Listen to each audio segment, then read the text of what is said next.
السلام عليكم ورحمة الله وبركاته.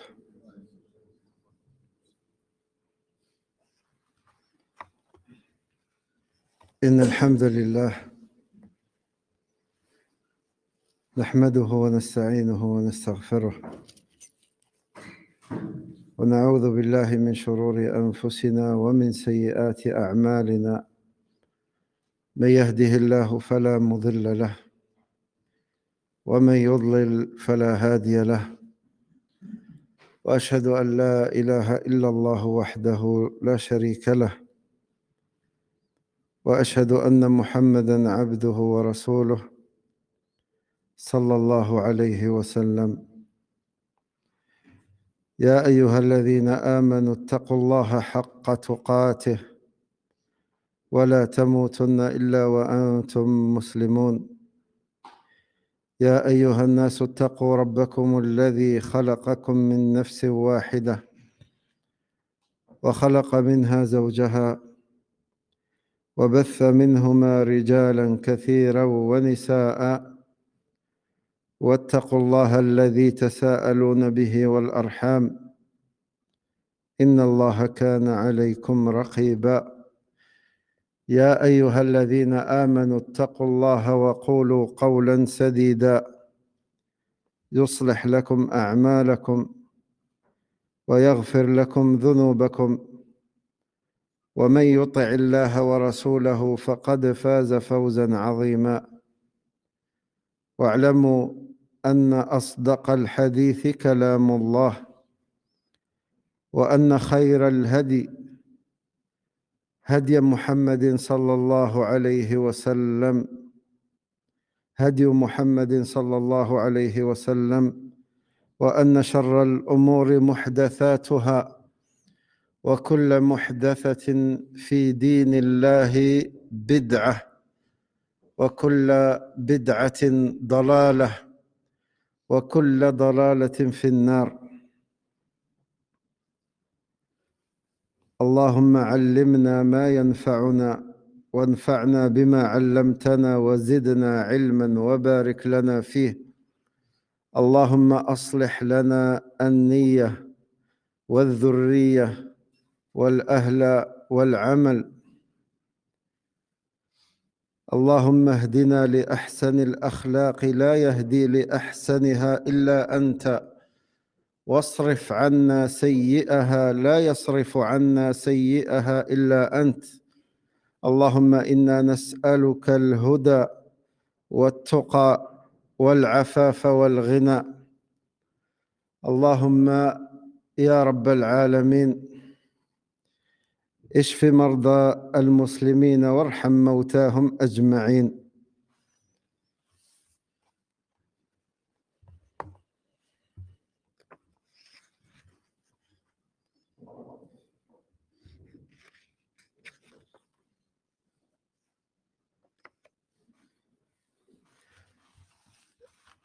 Comment l'étudiant en sciences doit préserver ce qu'il a appris?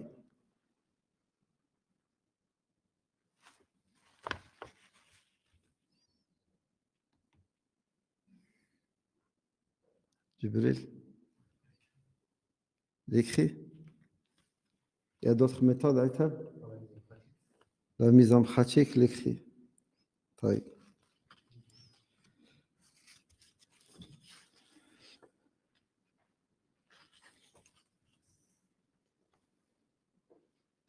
Il n'y a pas d'autres méthodes? Comment? Réviser. Donc, pour conserver ce que l'étudiant en sciences, ce qu'il a appris, il doit l'écrire, le réviser et le mettre en pratique. Le but de l'apprentissage de la science, c'est quoi? Quelqu'un d'autre? Pourquoi on apprend? Non.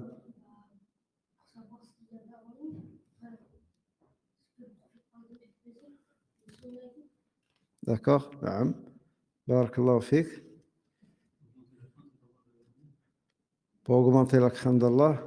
Oui. Safwan?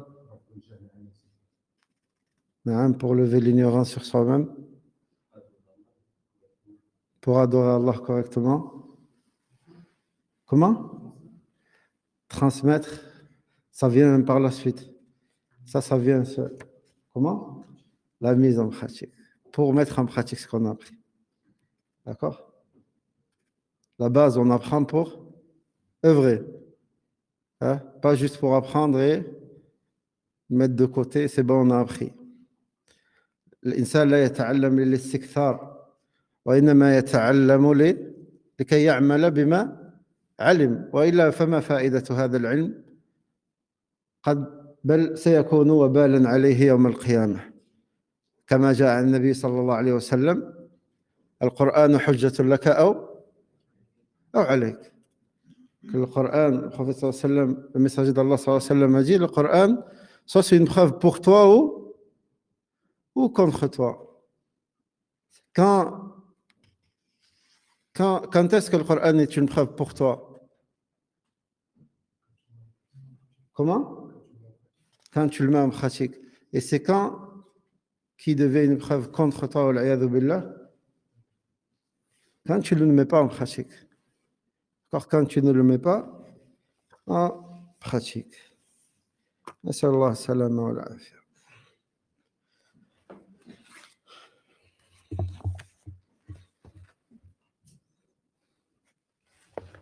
طيب قال المؤلف رحمة الله عليه التفقه بتخريج الفروع على الأصول. من وراء الفقه التفقه ومعتمله هو الذي يعلق الأحكام بمداركها. وجاء في حديث ابن مسعود رضي الله عنه أن رسول الله صلى الله عليه وسلم قال نضر الله امرؤا سمع مقالتي فحفظها ووعاها فأداها كما سمعها فرب حامل فقه ليس بفقيه ورب حامل فقه إلى من هو أفقه منه. قال ابن خير رحمه الله في فقه الحديث، وهذا لا يتعلق فقط بفقه الحديث بل بفقه الأحكام الشرعية سواء كانت في القرآن أو في الحديث. قال وفيه بيان أن الفقه هو الاستنباط والاستدراك في معاني الكلام من طريق التفهم، وفي ضمنه بيان وجوب التفقه والبحث عن معاني الحديث واستخراج المكنون من سره. والبحث عن معاني الحديث أو معاني إيش؟ القرآن أيضا. واضح؟ قال وللشيخين شيخ الإسلام ابن تيمية رحمه الله وتلميذه ابن القيم رحمة الله عليهما في ذلك القدح المعلى، ومن نظر في كتب هذين الإمامين سلك به النظر فيها إلى التفقه طريقا مستقيما. طيب le Cheikh rahimahullah a dit parvenir à la compréhension en subordonnant les branches aux principes fondamentaux. Derrière la compréhension, il y a la recherche de la compréhension. Celui qui s'occupe de cela, c'est-à-dire de la compréhension, et le traducteur a mis en note le juriste, et le faqih, et celui qui subordonne ses décisions juridiques aux finalités et aux objectifs principaux de la législation. Il a mis en note, autrement dit, celui qui analyse les textes du Coran et de la Sunna, qui les comprend et qui ensuite émet un jugement légal, halal, haram, wajib, en conformité avec les finalités de la législation. Donc, qui peut se permettre de faire cela? Toi et moi? Comment? Là, on parle de ce qu'on appelle un faqih, quelqu'un à qui Allah Azza wa Jalla a donné la compréhension. D'accord? La compréhension. Car le fiqh, c'est la compréhension. Puis il a mentionné le hadith d'Ibn Mas'ud radiyallahu anhu, le messager d'Allah sallallahu alayhi wa sallam a dit qu'Allah embellisse le visage de celui qui a entendu ma parole, l'a mémorisée, l'a retenue, puis l'a transmise comme il l'a entendue. Car souvent,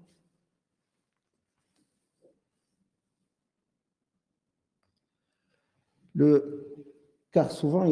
en trop dans la traduction, non? Ouais, ça peut arriver, mais طيب حديث النبي صلى الله عليه وسلم قال نظر الله امرؤ سمع مقالتي فحفظها ووعاها فأداها كما سمعها فرب حامل علم أو حامل فقه ليس بفقيه ورب حامل فقه أي رب c'est peut-être d'accord c'est pas souvent.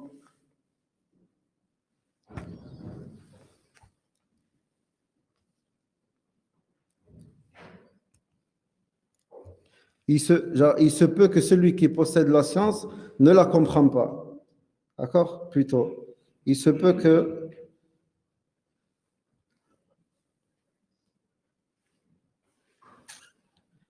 celui qui possède la science ne la comprend pas. Et il se peut que celui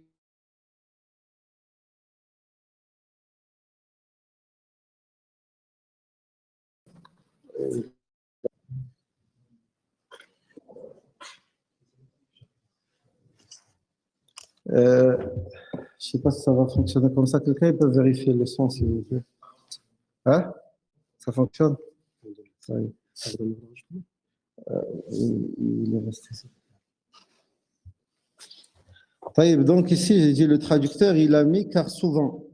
Mais le plus correct, wallahu a'lam, c'est de mettre il se peut, car il se peut que celui qui possède la science la transmet à quelqu'un qui a une meilleure compréhension religieuse que lui.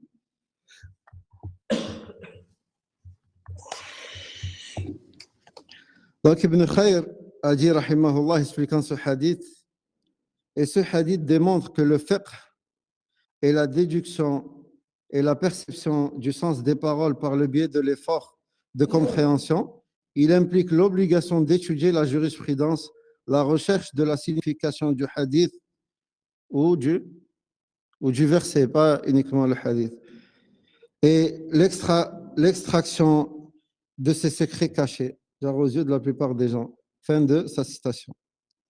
Et puis le cheikh a mentionné, d'ailleurs les deux cheikhs, Cheikh l'Islam Ibn Taymiyyah et son élève Ibn al-Qayyim, rahmatullahi alayhima, ont rapporté la contribution la plus considérable à ce sujet.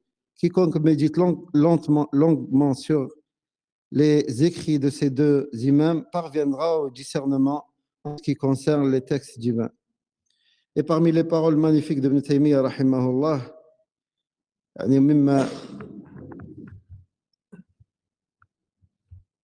من مليح كلام ابن تيمية رحمه الله قوله في مجلس للتفقه أما بعد فقد كنا في مجلس التفقه في الدين والنظر في مدارك الأحكام المشروعة تصويرا وتقريرا وتأصيلا وتفصيلا فوقع الكلام إلى آخر ما قال فأقول لا حول ولا قوة إلا بالله هذا مبني على أصل وفصلين. Donc, parmi les paroles magnifiques d'Ibn Taymiyyah, rahimahullah, c'est ses propos lors d'une assise axée sur la compréhension. Ceci dit, nous étions dans une assise dont l'objectif était la compréhension de la religion par le biais du raisonnement et de la déduction et la réflexion sur la relation entre les statuts juridiques et les finalités de la religion en s'aidant de ces quatre choses.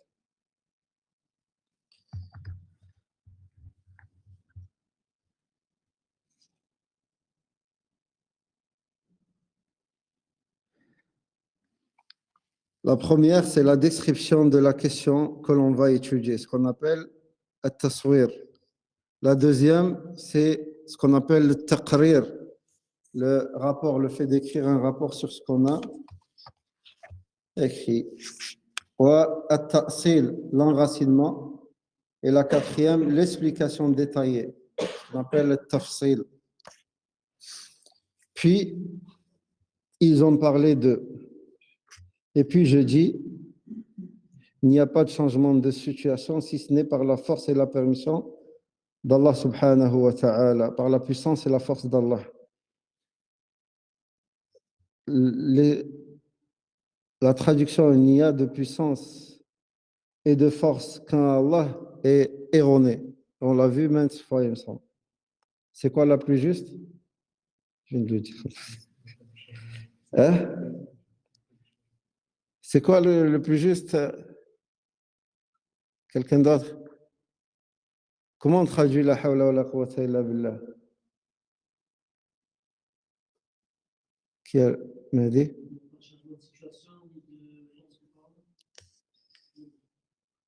Ouais, je l'ai dit, man. Ça a glissé tout seul. Mais, ça, donc, ceux qui ont le livre, ils changent la traduction. Ou ils le notent à côté. ثم قال, sache qu'Allah te guide, qu'avant de parvenir à la compréhension, il y a la réflexion. Car Allah subhanahu wa ta'ala a invité ses serviteurs dans de nombreux versets de son livre à se plonger dans la réflexion profonde sur le royaume des cieux et de la terre.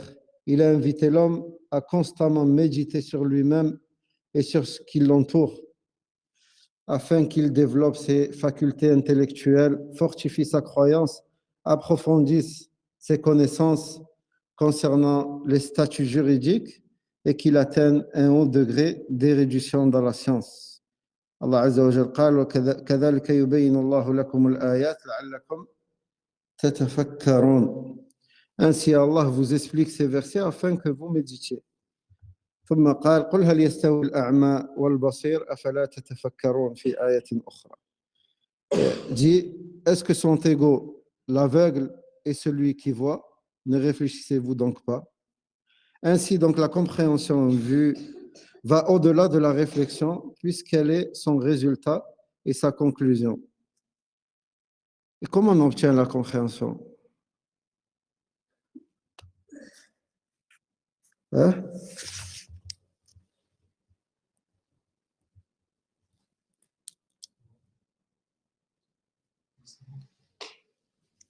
Elle vient dans ce genre d'assises, l'apprentissage, en revenant aux gens de science.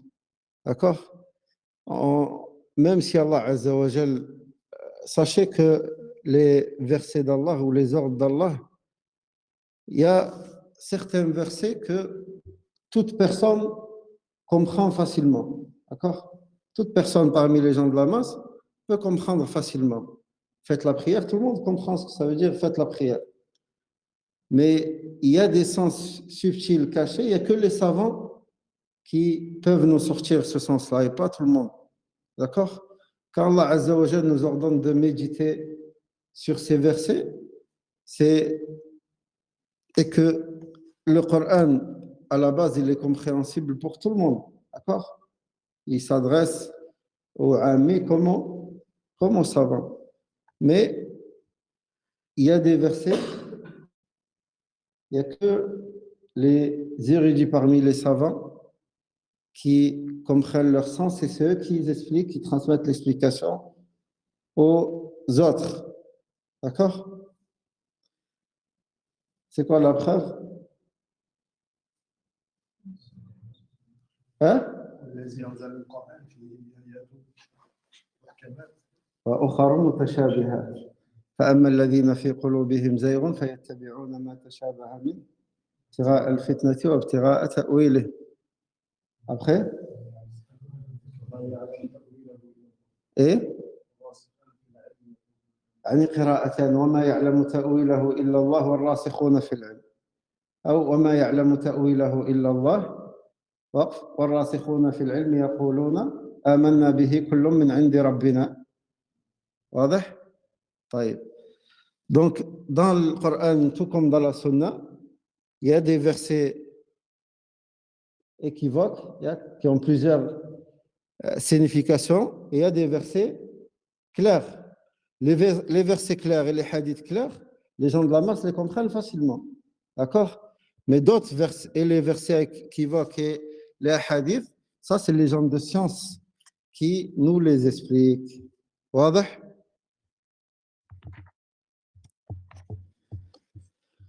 Puis il a dit, rahimahullah, ainsi la compréhension va au-delà de la réflexion puisqu'elle est son résultat et sa conclusion. Autrement, puis il a mentionné la parole d'Allah, فَمَا لِهَؤُلَاءِ الْقَوْمِ لَا يَكَادُونَ يَفْقَهُونَ حَدِيثًا. Mais qu'ont-ils ces gens à ne comprendre presque aucune parole, dans le sens du verset. Donc le cheikh, il dit cependant parvenir à la compréhension dans la déduction des statuts juridiques à partir des textes est confinée entre ces deux choses. La première qui est une condition de cette compréhension, l'épreuve. La deuxième qui empêche de comprendre l'envie et les passions. Allah Azza wa Jal dit وَلَئِنِ اتَّبَعْتَ أَهْوَاءَهُمْ بَعْدَ الَّذِي جَاءَكَ مِنَ الْعِلْمِ مَا لَكَ مِنَ اللَّهِ مِنْ وَلِيٍّ وَلَا نَصِيرٍ. La traduction du sens du verset, mais si tu suis leur passion, après ce que tu as reçu de science, tu n'auras contre Allah ni protection, ni protecteur, ni secoureur. Donc le cheikh, il dit après, alors cher étudiant, orne-toi de la réflexion, du raisonnement, de la compréhension via les déductions et les faits, d'associer les textes entre eux. Le fait d'associer les textes entre eux, ça, c'est pas donné à tout le monde. D'accord? Et comme vous le savez, il n'y a pas de contradiction dans le Coran ni dans la Sunna. D'accord? Il n'y a pas de contradiction dans cette religion. Walillah alhamd, il n'y a pas de contradiction. Si tu trouves une contradiction, le problème vient de toi. Hein? Ou un des textes n'est pas authentique, s'il s'agit de la sunna du prophète sallallahu alayhi wa sallam, d'accord, ou un des textes n'est pas authentique. Mais à la base, ce qui est demandé concernant les textes, justement, comme a mentionné ici le cheikh, c'est de les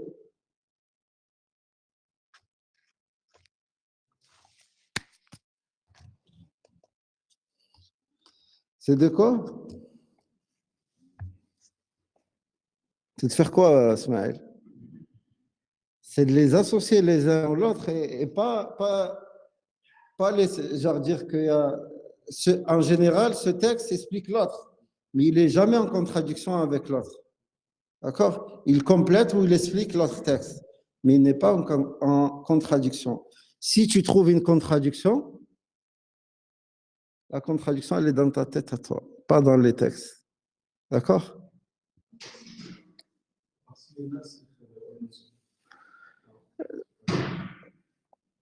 Soit un texte abrégé, soit un texte faible. D'accord? Un hadith faible. Quand on parle des textes faibles, c'est que les hadiths, quand on ne parle pas du Coran. D'accord? طيب.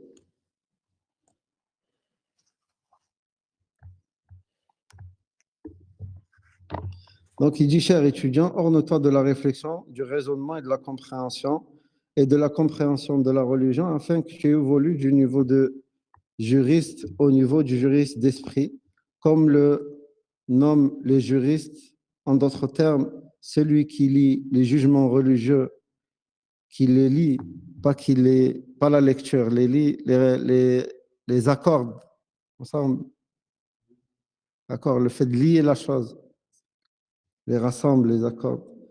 Celui qui lie les jugements religieux aux principes fondamentaux de la législation, les savants de la science du hadith le nomment juriste du corps. Puis le traducteur a mis en note celui pour qui la jurisprudence, le fiqh est devenu une seconde nature, comme si le fer coulait dans ses veines et s'était mélangé à sa chair.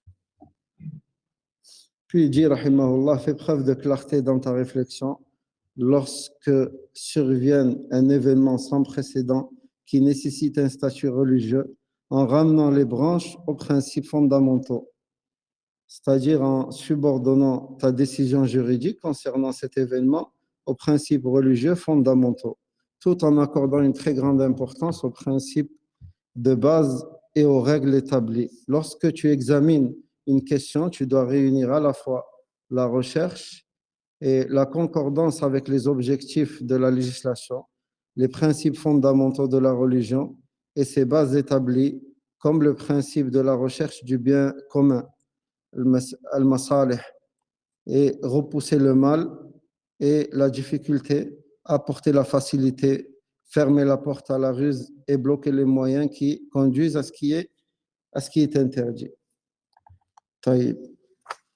Ici, le cheikh il s'adresse plutôt aux étudiants qui sont dans un stade un peu avancé en études, d'accord, qui ont déjà des fondements, qui peuvent justement lier entre les المسائل الأحاديث.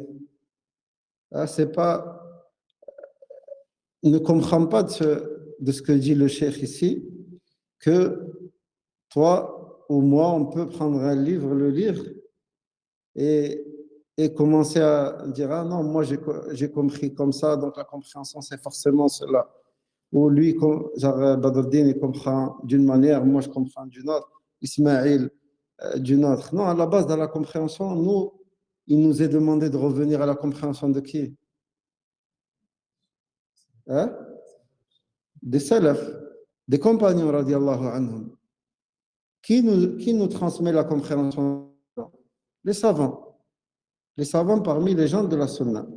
De nos jours, subhanallah, tu trouves des gens, ils ont lu un ou deux livres, ils pensent que ça y est, ils peuvent juger entre les textes et te dire non, ah mais tu vas lui rapporter la parole d'un des grands savants, et il va te dire, ouais, mais c'est quoi sa preuve à lui?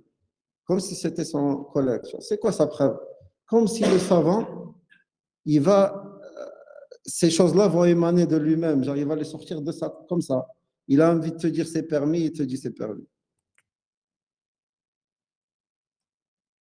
À la base, les savants, quand ils sont questionnés, en général, ils te donnent la réponse sans forcément te donner de preuves. Parce que là, on parle de fais-toi, c'est une question-réponse. D'accord? C'est question-réponse. C'est pas un cours.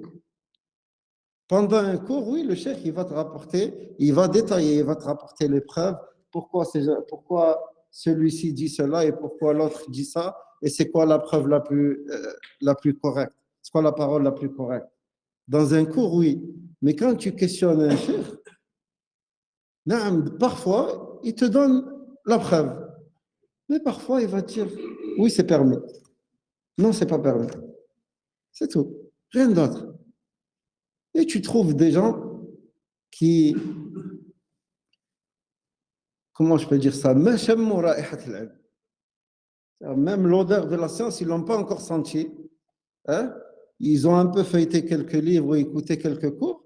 Ils se disent, non, moi, je peux me permettre de juger et de décider. Ah non, cet avis ne me convient pas, il y a une divergence, moi, je prends cet avis. À la base, quand il y a une divergence, ce qui t'est demandé, ce n'est pas prendre l'avis qui t'arrange. D'accord? Même lorsque tu es juste un muqallid. Parce qu'il y a des gens, ils te disent, moi, je n'ai pas de science, je ne suis pas un étudiant, donc je suis un madhab comme ça. Je prends par exemple le madhab de l'imam Malik et je me base que sur cette école. Je prends tel cheikh, tout ce qu'il me dit, je prends de lui. Un jour, il va tomber sur une question concernant la vente dans ce même madhab, mais qui ne lui convient pas. Ça ne l'arrange pas, lui. Il va dire, non, ben c'est quoi, j'ai vu que les chefs ils disent ça, donc ça, je prends ça. Ce n'est pas comme ça que ça marche. On ne prend pas la vie qui nous arrange, nous. Akhi, sache que c'est ta religion dont il est question. Tu as vu, avant que tu commettes quelque chose, dis-toi que devant Allah Azzawajal, cette chose, tu vas être questionné dessus. Tu vas devoir rendre des comptes sur cette chose-là. Tu l'as fait, oui, pourquoi? Parmi les questionnements de la tombe, c'est comment tu as su cela? D'accord? C'est pas, tu réponds juste Muhammad, man rasouluk, Muhammad sallallahu alayhi wa sallam. Comment tu sais que c'est ton prophète? D'où tu as eu cette information? Devant Allah, demain, tu vas être questionné sur ce que tu fais. Ne va pas chercher la vie qui t'arrange toi. À la base, tu dois chercher la vie qui, justement, qui prend le plus de précautions quand tu n'as pas assez de science ou tu prends tes précautions. C'est pas, lui il dit c'est permis, l'autre il dit c'est détestable. Je vais plus prendre le détestable par précaution. Je m'éloigne de ça. Nous, non, on cherche des autorisations. Au point où les gens sont arrivés à même les choses claires, où il n'y a aucun doute, où les versets d'Allah et la parole du messager d'Allah sont clairs, comme l'usure et machin, il va te dire, ouais, mais le Qardawi, il a dit que c'était permis. Qardawi, devant Allah, c'est lui qui va t'aider. Toi, tu sais très bien qu'Allah Azza wa Jal dit dans le Coran que le riba est interdit, et toi, tu me dis, tel savant dit que c'est permis. Ça y est, je prends sa parole parce que c'est lui, il a dit que c'est permis. La divergence, c'est pas, ça ne nous permet pas de prendre ce qu'on veut, nous. Et entendre certaines personnes dire que la divergence est une miséricorde, la divergence, c'est un châtiment, c'est pas une miséricorde. Comment peut-elle être une miséricorde alors qu'Allah Azza wa Jal nous ordonne de se réunir et de s'unir? وَاعْتَصِمُوا بِحَبْلِ اللَّهِ جَمِيعًا وَلَا تَفَرَّقُوا. Même dans la prière, subhanallah, le messager d'Allah sallallahu alayhi wa sallam, avant la prière, il dit quoi? لا تختلفوا فتختلف قلوبكم. Ne vous, comment je peux dire ça? Ne vous différenciez pas ou ne vous divergez pas. Non, pas disperser.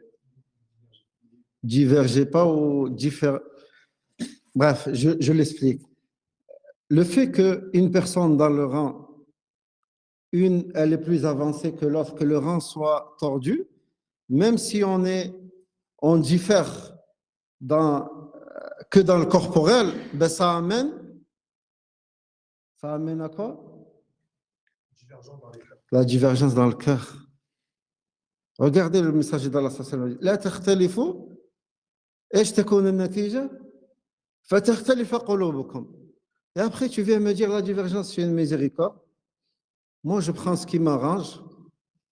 Wallahi crains Allah et sache que demain la vie que toi tu as appris, tu vas être questionné dessus devant Allah Azza wa Jal. Tu vas être questionné devant Allah Azza wa Jal. Ne te cache pas derrière le fait que moi je ne suis pas un étudiant. Tu n'es pas un étudiant, tu as pris un savant, tu le suis-le et arrête de jouer. Ce n'est pas un jeu. Si tu veux jouer avec quelque chose, joue avec tout ce que tu veux sauf ta religion. Joue avec tout ce que tu veux sauf ta religion. Car la finalité de ça, c'est quoi? Un enfer ou un paradis. Soit Allah Azza wa Jal te fait miséricorde et te fait rentrer au paradis, soit il va te châtier. C'est ça la finalité, c'est ça qu'il faut que tu gardes à l'esprit. On me dira, non, moi je prends ça parce que c'est une facilité. Et ceux qui disent, non, le prophète sallam, à la base, comment je peux dire ça? Le prophète sallam, quand il avait le choix entre deux choses, il prenait la facilité. Quand il avait le choix, mais est-ce que le choix, c'est un objectif dans cette religion? Non, Allah, il t'a mis un jugement, il est là. On parle des choses mondaines, tu as le choix entre ça ou ça, je prends ça, c'est plus facile. Mais tu ne peux pas me dire, je suis fatigué, j'ai le choix entre prier d'or 4 unités ou 2. Donc je prends la facilité, je prends 2. C'est pas de ça qu'il s'agit. Il ne s'agit pas des ahkam shar'iyya. Il ne s'agit pas des ahkam shar'iyya quand le prophète sallam il prenait la facilité. Ce n'est pas dans ça. Ce n'est pas dans ce genre de choses.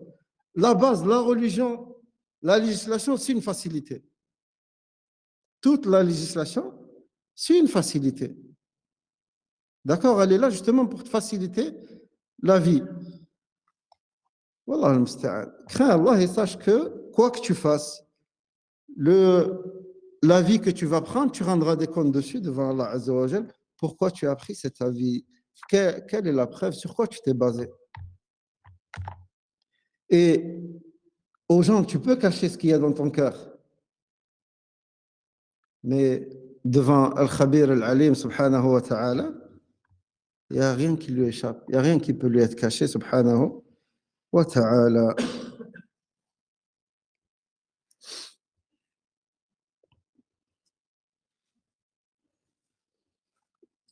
Donc, puis le cheikh dit, rahimahullah, de cette façon, tu seras toujours sur la bonne voie. Cela t'aidera beaucoup lorsque tu fais face à des questions religieuses difficiles.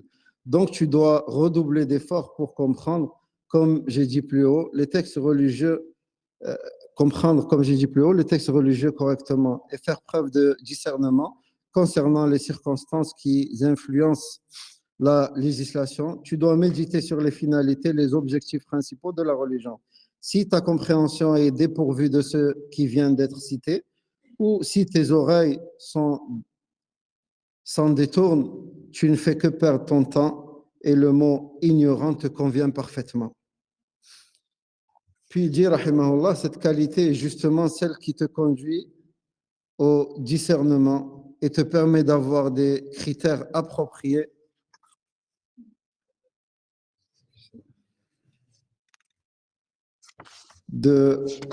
en fonction de ce que tu as acquis comme connaissance et la capacité d'extraire les statuts juridiques à partir des textes. Ainsi, le juriste, c'est-à-dire le faqih, est celui qui a la capacité d'extraire un statut juridique approprié lorsqu'un événement sans précédent survienne au sujet duquel il n'y a pas de texte spécifique dans le Coran et de la Sunna, ce qu'on appelle le mujtahid, hein?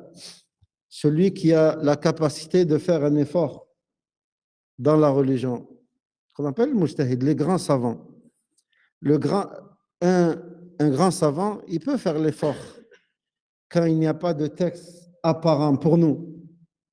Quand on dit qu'il n'y a pas de texte, le texte, il y est. Lui, Allah lui a donné cette capacité d'extraire justement les jugements des textes, même les jugements que toi, tu ne vois pas. D'accord?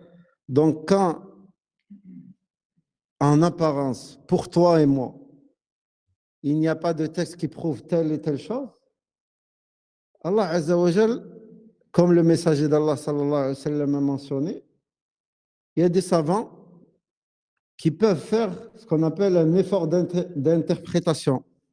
D'accord? Ce qu'on appelle l'ijtihad, al-mujtahid. Et ce savant-là, quoi qu'il résulte de sa recherche, il est récompensé. S'il a juste, il est récompensé double. S'il se trompe, il est quand même récompensé. D'accord? S'il se trompe, il est quand même récompensé.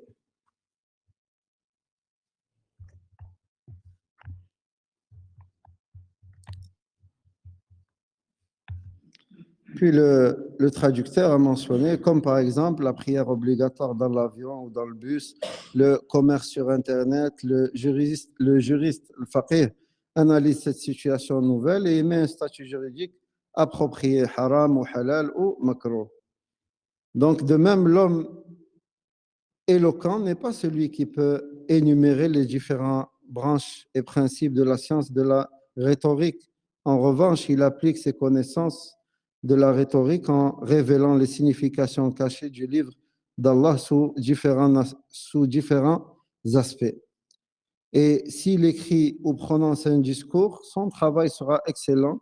C'est ainsi pour toutes les sciences. Puis le cheikh mentionne le fait de solliciter l'aide d'Allah dans tes études et l'acquisition du savoir. Wallahi, comme les compagnons et le messager d'Allah sallallahu alayhi wa sallam disaient, Lawla Allah, lamahtadayna. Wallahi, si ce n'est pas par la permission d'Allah Azza wa Jal, nous ne serons pas guidés. Personne ne nous aurait guidés si Allah ne nous a pas guidés. Et la science, Wallahi, si Allah ne te la donne pas, tu ne l'auras pas. Tout de même, il t'incombe de faire les causes. Le messager d'Allah sallallahu alayhi wa sallam, il a dit quoi? Innama al-ilmu بالتعلم إنما الحلم بالتحلم والصبر بالتصبر وهكذا يعني لا بد بالأخذ بالأسباب لا بد من ذلك.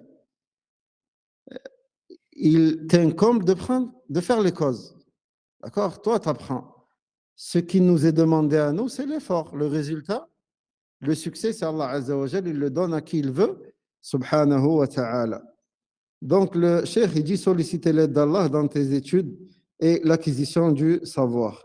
Si tu te rends compte qu'une des branches de la science religieuse ne t'a pas été facilitée, ne panique pas. Sache que certains savants célèbres n'ont pas eu de succès dans certaines matières. Certains d'entre eux l'ont même reconnu ouvertement, comme cela est mentionné dans leur biographie. Parmi eux, Al-Asma'i, en ce qui concerne Al-Urud, ou Ilm Al-Arud, afwan. Et Al-Ruhawi, concernant la science de la calligraphie, ce qu'on appelle Ilm Al-Khat. Ibn Salih, avec la logique, ce qu'on appelle le mantiq, ou la, pas dire la philosophie, mais c'est presque, il ressemble un peu. Ça, Bilal.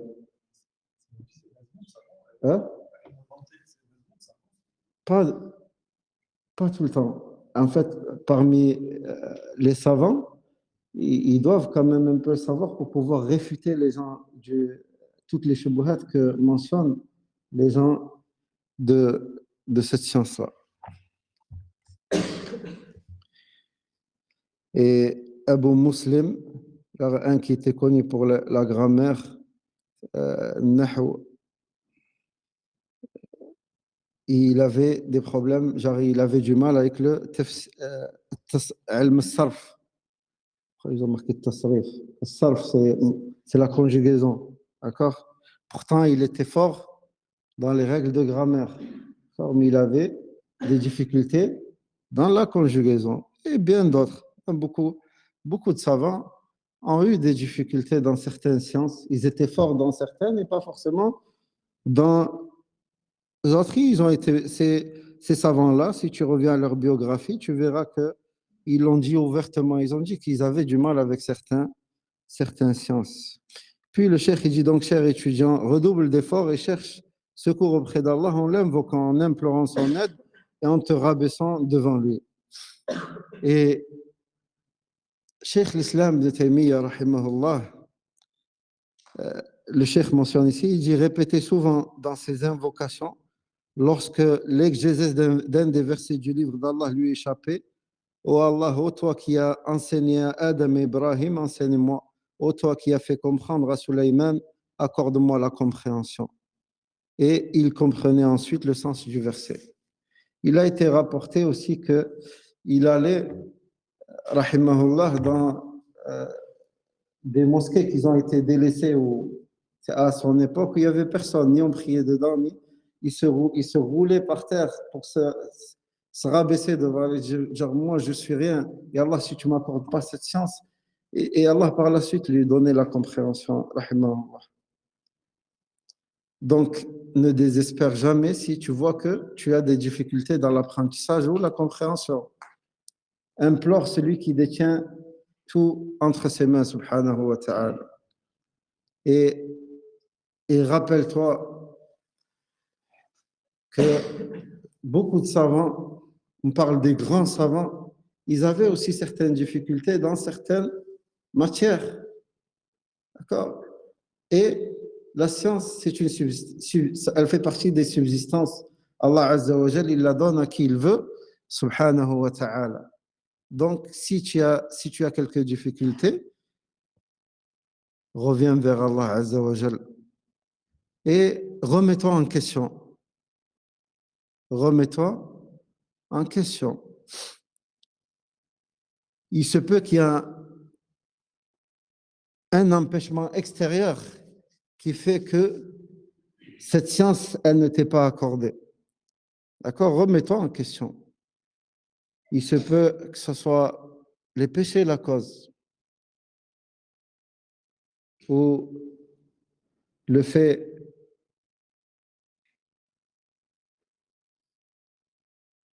d'avoir une subsistance illicite, hein, fait de gagner sa vie de manière illicite, ou que ton argent il soit meshbouh ou autre chose, que tu manges quelque chose de pas licite, réforme-toi, remets-toi en question. Mais ne désespère pas. Ne désespère pas de la miséricorde d'Allah subhanahu wa ta'ala. C'est Allah qui donne à qui il veut. C'est Allah qui donne à qui il veut. Et c'est certainement un bien pour toi. Et sache que tu es dans une adoration quoi qu'il arrive. Toi, multiplie tes efforts, redouble d'efforts. Le fait de s'asseoir, lire, écouter les savants, écouter les étudiants en sciences, tu es dans une adoration, quoi qu'il arrive. Ça, ne l'oublie pas. Tu es dans une adoration. Peut-être le fait que Allah t'ait pas accordé, même certainement le fait qu'Allah Azza wa Jal ne t'ait pas accordé cette chance à ce moment-là, c'est un bien peut-être pour toi. C'est un bien, certainement c'est un bien pour toi. Peut-être que tu te serais rempli d'orgueil et tu aurais même peut-être délaissé certaines choses. Tu sais pas ce que peut causer cette science, même si à la base la science religieuse, alhamdoulilah, toute la science c'est un bien. D'accord? Tout ce qu'il y a dans la science religieuse, tout ce qui vient d'Allah Azza wa Jal, tout ce qu'il y a dans le Coran et dans la Sunna du messager d'Allah, les textes qu'il y a, la compréhension, la science qu'il y a dans ces livres, c'est un bien pour tout le monde. Mais il se peut que ce soit un bien pour un et pas pour toi. Et l'inverse. Ou à ce moment-là, ce n'est pas un bien pour toi. Peut-être plus tard, Allah te l'accordera, mais pas maintenant. D'accord? Juste ne désespère pas. Redouble d'efforts. Ce qui t'est demandé, c'est l'effort. Le succès et le résultat, c'est Allah Azza wa Jal qui le donne à qui il veut, subhanahu wa ta'ala. S'il ne te le donne pas, c'est par sa justice. S'il te donne, c'est par bienfaisance de sa part, un bienfait de sa part, une miséricorde. Hein? إذا أعطاك فهذا فضل منه ورحمة إن منعك فبعدله سبحانه وتعالى وعلمه وحكمته. Allah est plus savant et sage. Lui, il sait, il connaît la sagesse, le pourquoi à ce moment-là, tu n'as pas eu cette chose-là. Tout comme les invocations. Quand on invoque Allah Azza wa Jal, Allah, soit il te donne maintenant, soit il te repousse, il ne te le donne pas, mais avec cette invocation, il repousse un mal, ou il te la réserve pour le jour du jugement. D'accord? Donc, si Allah ne te donne pas une science maintenant, peut-être c'est pour repousser un mal pour toi, peut-être il te la donnera plus tard. D'accord? Mais toi, tu ne dois pas désespérer et tu dois toujours redoubler tes efforts.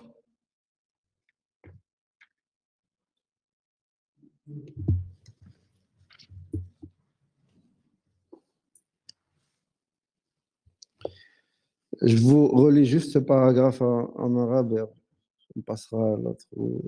Reste un peu. قال اللجوء إلى الله تعالى في الطلب والتحصيل. يقول لا تفزع إذا لم يفتح لك في علم من العلوم فقد تعاصت بعض العلوم على بعض الأعلام المشاهير ومنهم من صرح بذلك كما يعلم من تراجمهم ومنهم الأصمعي في علم العروض والرهاوي المحدث في الخط وابن الصلاح في المنطق وأبو مسلم النحوي في علم التصريف والسيوطي في الحساب وأبو عبيدة ومحمد بن عبد الباقي الأنصاري وأبو الحسن القطيعي وأبو زكريا يحيى بن زياد الفراء وأبو حامد الغزالي خمستهم لم يفتح لهم بالنحو. فيا أيها الطالب ضاعف الرغبة وافزع إلى الله في الدعاء واللجوء إليه والانكسار بين يديه سبحانه وتعالى. قال وكان شيخ الإسلام ابن تيمية رحمه الله تعالى كثيرا ما يقول في دعائه إذا استعصى عليه تفسير آية من كتاب الله اللهم يا معلم آدم وإبراهيم علمني ويا مفهم سليمان فهمني فيجد الفتح في ذلك. احفظوا هذا الدعاء لعل الله ييسر لنا ولكم الأمور. ثم قال الأمانة العلمية la fidélité à la science. Il incombe donc à l'étudiant en sciences religieuses plus qu'à toute autre personne de s'orner de la fidélité, que ce soit pendant ses recherches lorsqu'il acquiert la science des savants ou lorsqu'il enseigne aux autres ce qu'il a acquis. Le salut de la communauté réside dans la rectitude de ses actions. La rectitude de ses actions réside dans l'authenticité de son savoir et l'authenticité de son savoir réside dans la fiabilité de ces hommes lorsqu'ils expliquent ou transmettent leur savoir aux autres. Ainsi, celui qui dit une chose concernant la science religieuse sans être fidèle au texte original ou à ce qu'il a entendu, a certainement porté un grand préjudice à la science et érigé un grand barrage entre la communauté et son salut. Il faut savoir que parmi les nombreux groupes qui se réclament de la science, certaines personnes n'acquièrent pas la science dans le but de s'orner de ses plus grandes vertus ou d'enseigner aux autres ce qu'ils ont acquis comme connaissance. L'honnêteté n'est pas le plus grand souci dans l'esprit de ces gens-là, et de ce fait, ils n'éprouvent aucune gêne à apporter ce qu'ils n'ont pas entendu ou à expliquer ce dont ils n'ont aucune connaissance. C'est ce qui a conduit les grands érudits et spécialistes parmi les gens de science, la science du hadith ou la science de jarh wa ta'dil, la critique des hommes et leurs éloges.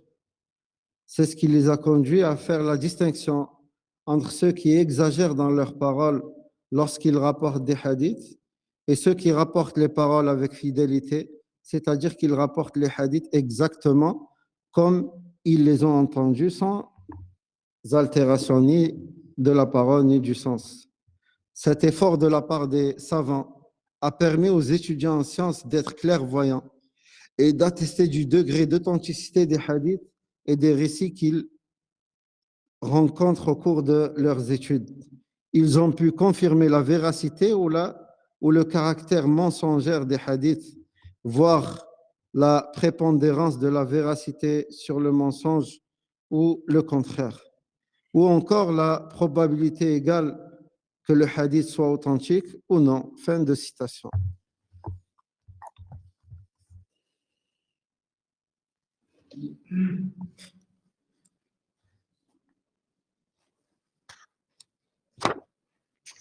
Ce qu'on appelle la science de al-jarh wa ta'dil, ou la science, c'est une des sciences parmi les sciences du hadith. La science du hadith, dans la science du hadith, il y a plusieurs branches. D'accord, parmi ces branches-là, la science concernant les hommes. Et il n'y avait pas de mujamala entre ces gens, au point que l'un disait concernant son frère, mon frère c'est un menteur, ne prenez pas le hadith de lui. Ou son fils, mon fils n'est pas un bon mémorisateur, ne prenez pas le hadith de lui. Il n'y avait pas de, comment on peut dire mujamala en français, comment? Non, c'est pas affinité. Non? Complaisance. Il n'y avait pas de complaisance entre eux. Genre, lui, il est apte à enseigner, oui, il est apte. Il n'est pas apte, il n'est pas apte. Que ce soit son père, son fils, car il s'agit de la religion d'Allah Azza wa Jal. D'accord? Il n'y avait pas de mujamala entre eux. Wallahi, si vous lisez Taqrib al-Tahdhib ou Tahdhib al-Tahdhib, vous allez trouver des choses, subhanallah, concernant justement cette science. Il n'y a pas. Lui, c'est un menteur, c'est un menteur. Même si c'était son père. Ne l'écoutez pas, ne vous asseyez pas devant lui, c'est un menteur. Pas de complaisance entre eux.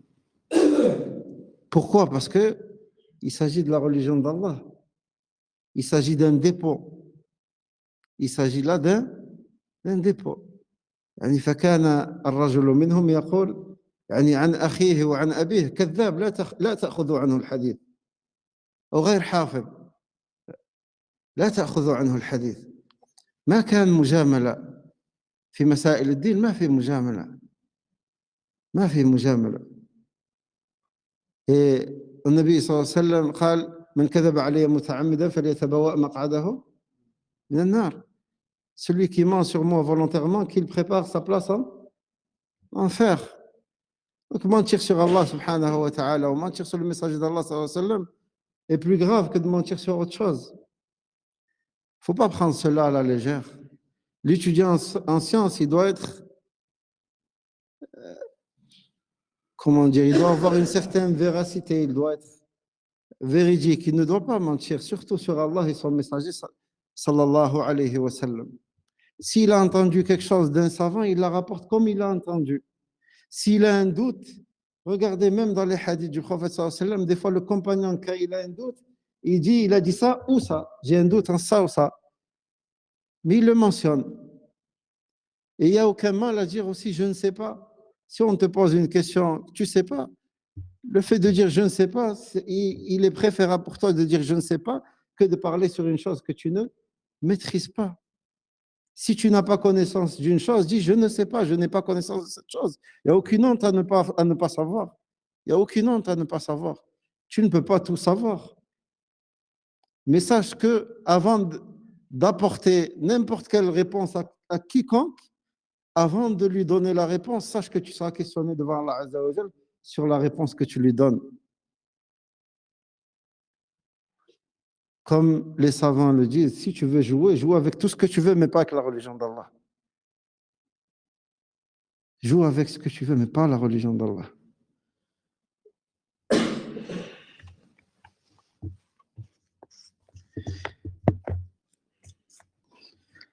طيب قال رحمه الله الأمانة العلمية يجب على طالب العلم فائق التحلي بالأمانة العلمية في الطلب والتحمل والعمل والبلاغ والأداء. أولا في ماذا؟ في الطلب يعني lors de son apprentissage. Et puis التحمل. C'est quoi التحمل? Hein? C'est le fait de justement prendre la charge ou le tahammul, comme l'apprentissage. Comment? Supporter, genre, كيف أقول يعني الطلب التحمل والعمل والبلاغ. Attends, comment lui il a traduit?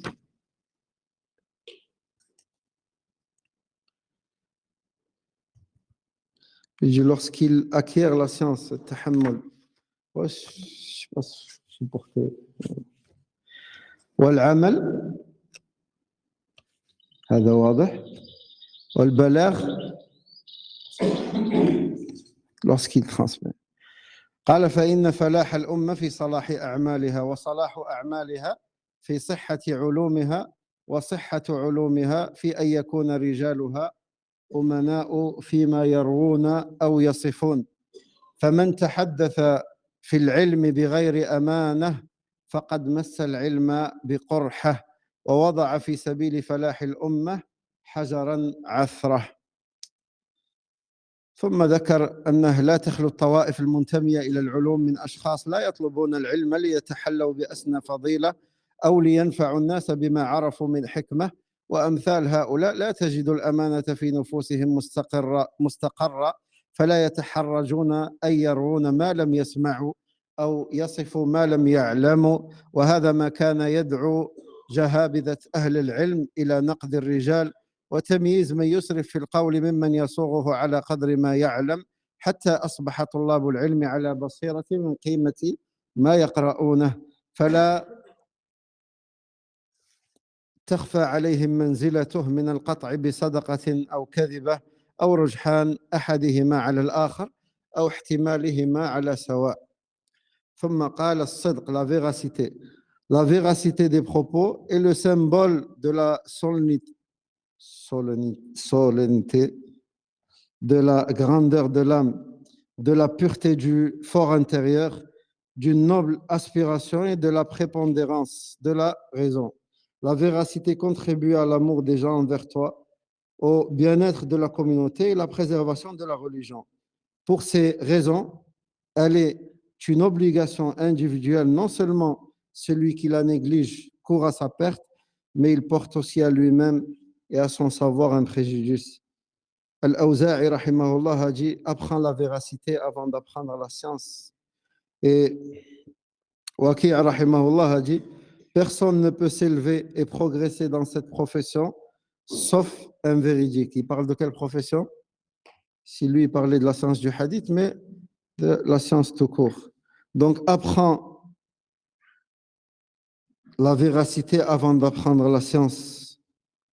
La définition de la véracité est dire des paroles qui sont conformes à la réalité et à la croyance. Donc la véracité n'a qu'un seul sentier, alors que son contraire, le mensonge, est de plusieurs sortes et couleurs. Il a des sentiers et des vallées différentes qui peuvent être classées en trois catégories. Le mensonge du flatteur, c'est-à-dire ce qui est contraire à la réalité et à la croyance. Comme le fait, par exemple, si quelqu'un il sait que cette personne c'est un pervers et pas quelqu'un de bien, un menteur, et quand il le croise, ah lui, oh, machallah, toi tu es quelqu'un de véridique et bien sur la droiture, alors il sait très bien que ce qu'il est en train de dire est un mensonge. D'accord? Wallah al-musta'an.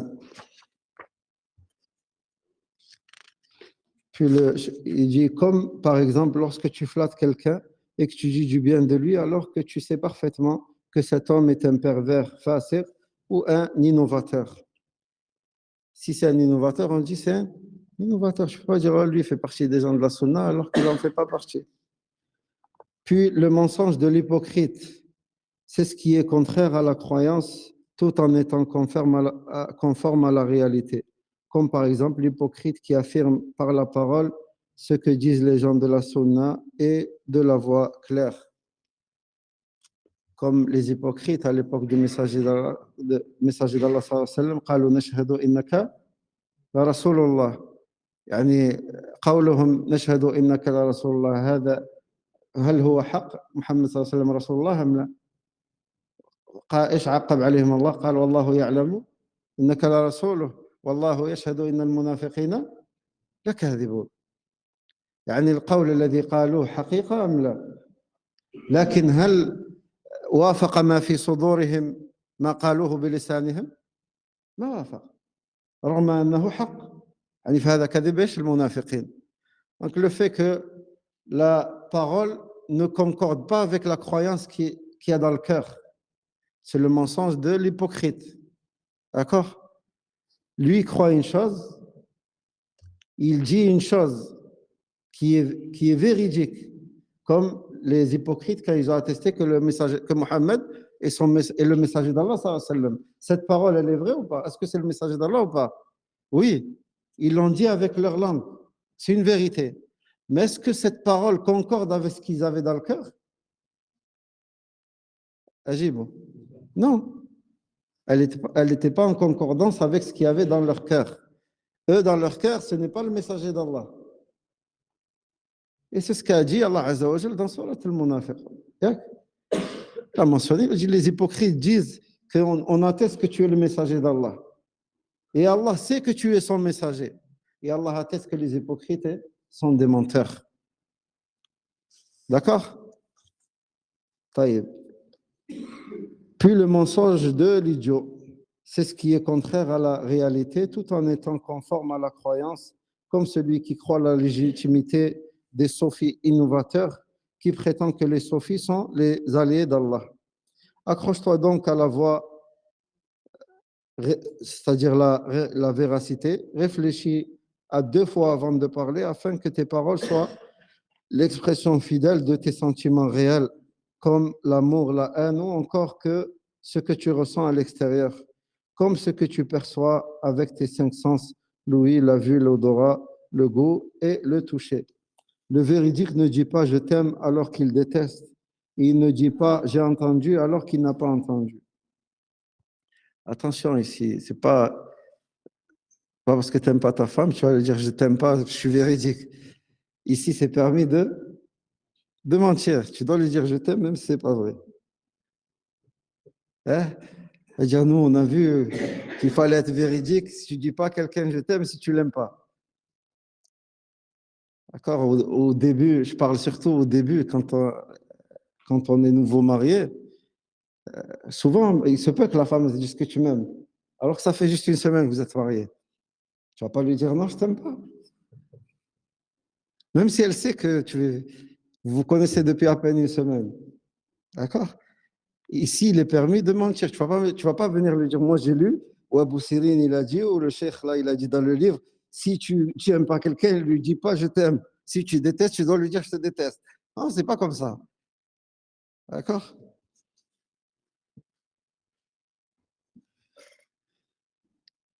C'était juste un peu d'humour pour. Hein? Je vais faire des histoires. C'est juste un peu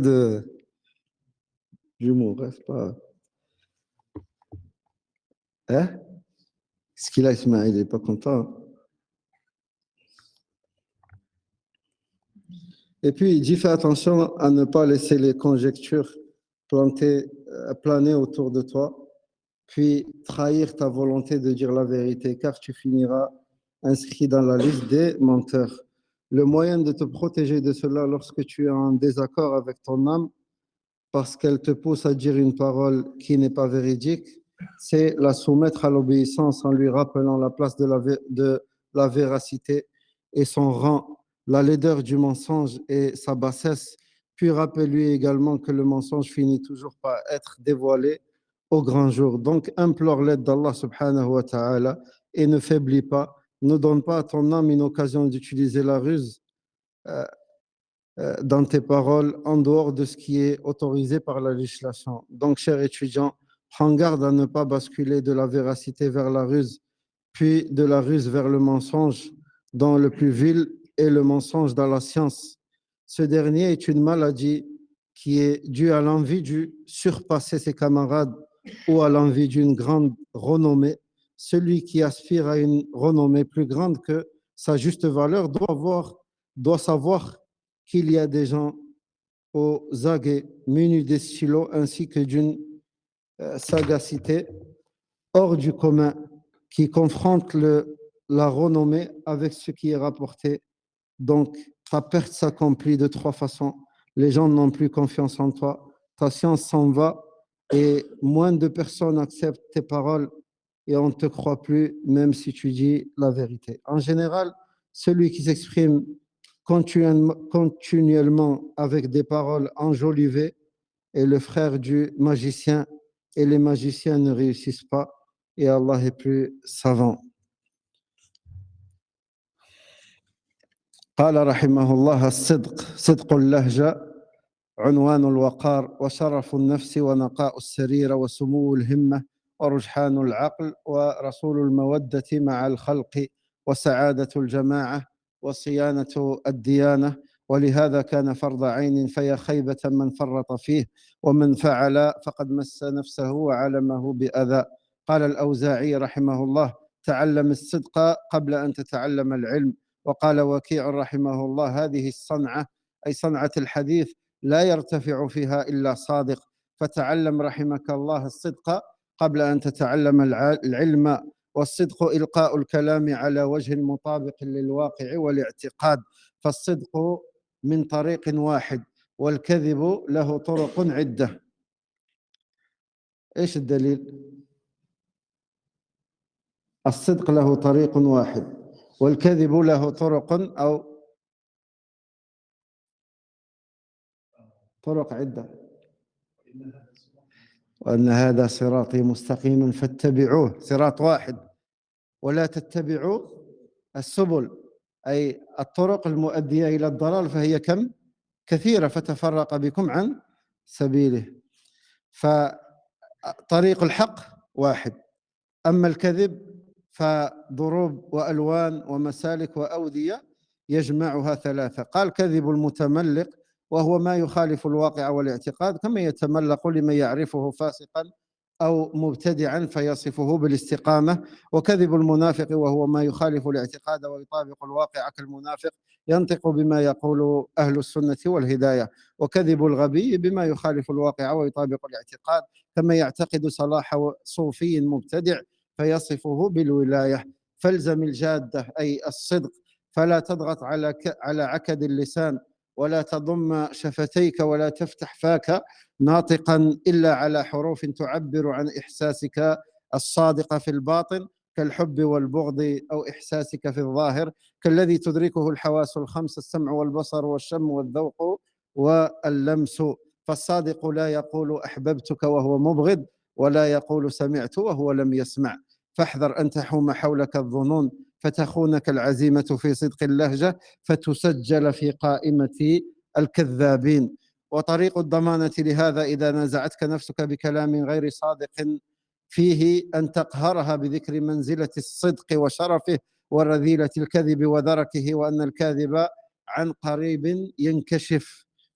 واستعن بالله ولا تعجزن، ولا تفتح لنفسك سابلة المعارض في غيرها ما حصره الشرع، أو في غير ما حصره الشرع. فيا طالب العلم احذر أن تمرق من الصدق إلى المعارض، فالكذب وأسوأ مرام هذا المروق الكذب في العلم، لداء منافسة الأقران وطيران السمعة في الآفاق. ومن تطلع إلى سمعة فوق منزلته فليعلم أن في المرصاد رجالا يحملون بصائر نافذة وأقلاما ناقذة، فيزينون السمعة بالأثر، فتتم تعريتك عن 3 معان: فقد الثقة من القلوب، ذهاب علمك، وانحسار القبول. ألا تصدق ولو صدقت. وبالجملة فمن يحترف زخرف القول فهو أخو الساحر، ولا يفلح الساحر حيث أتى، والله أعلم. Vous avez des questions concernant ce qui a été dit ou pas? Non, c'est bon, parfait. Alhamdulillah. Vous avez des questions? Non?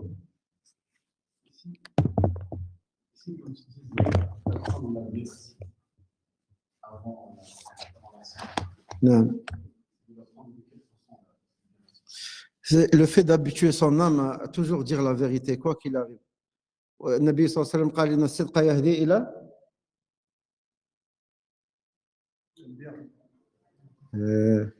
والكذب يهدي إلى الفجور. Oh, Nabi sallallahu alayhi wa sallam, il a dit quoi dans le hadith tout à l'heure? Celui qui ment sur moi ou sur Allah volontairement, qu'il prépare sa place en enfer. Ok, Akhil Karim, le fait de mentir sur Allah ou sur son messager sallallahu alayhi wa sallam, le fait de mentir dans cette religion, c'est pas comme le fait de mentir sur telle ou telle personne. Le fait de mentir sur les savants, c'est pas comme mentir sur n'importe quelle personne. Parmi les gens du commun, prenez garde à cela, faites attention. L'homme, il doit se forcer à dire la vérité et à ne pas mentir.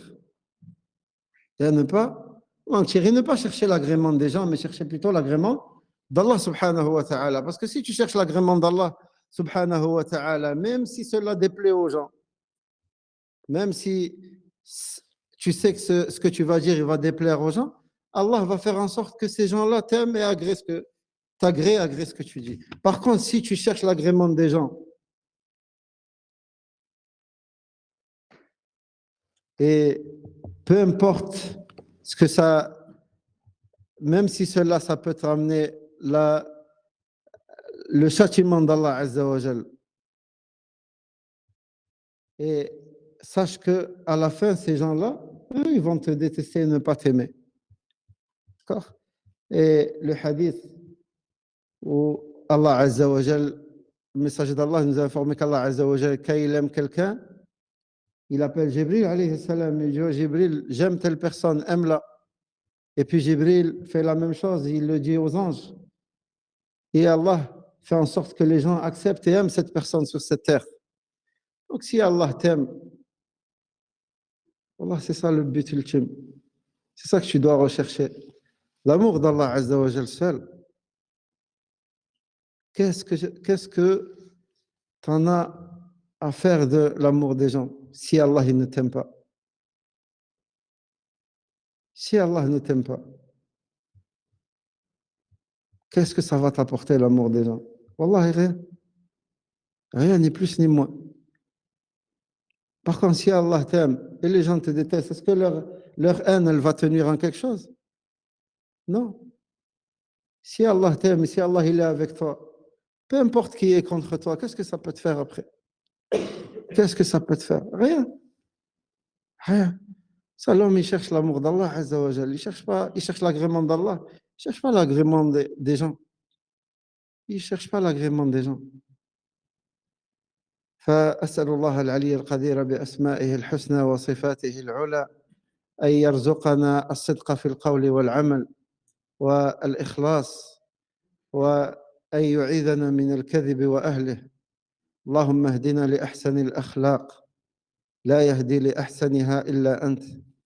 واصرف عنا سيئها، لا يصرف عنا سيئها إلا أنت. اللهم إنا نعوذ بك من النفاق والشقاق وسيء الأخلاق. اللهم لا علم لنا إلا ما علمتنا، إنك أنت العليم الحكيم. اللهم علمنا ما ينفعنا وانفعنا بما علمتنا وزدنا علما. اللهم ارزقنا الإخلاص والفردوس. اللهم ارزقنا الإخلاص والفردوس وحسن خاتمتنا. اللهم إن لنا إخوانا مستضعفين تعلمهم، انصرهم بنصرك يا رب العالمين، وأيدهم بتأييدك، إنك على كل شيء قدير، إنك أنت العزيز الجبار. انتقم لمن اعتدى على عبادك المسلمين.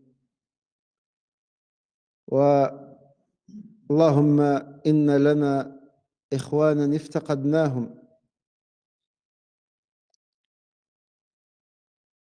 رحلوا عن هذه الدنيا، كما أننا سنرحل أيضا، فارحمهم برحمتك يا أرحم الراحمين، يا ذا الجلال والإكرام، يا ذا المن والعطاء، يا من لا يعجزه شيء في الأرض ولا في السماء. وأسأل الله العلي القدير أن يحفظكم بحفظه، ويجمعنا وإياكم في الفردوس الأعلى. سبحانك اللهم وبحمدك، أشهد أن لا إله إلا أنت، أستغفرك وأتوب إليك. وصلى الله وسلم وبارك على عبده ونبيه محمد وعلى آله وأصحابه أجمعين.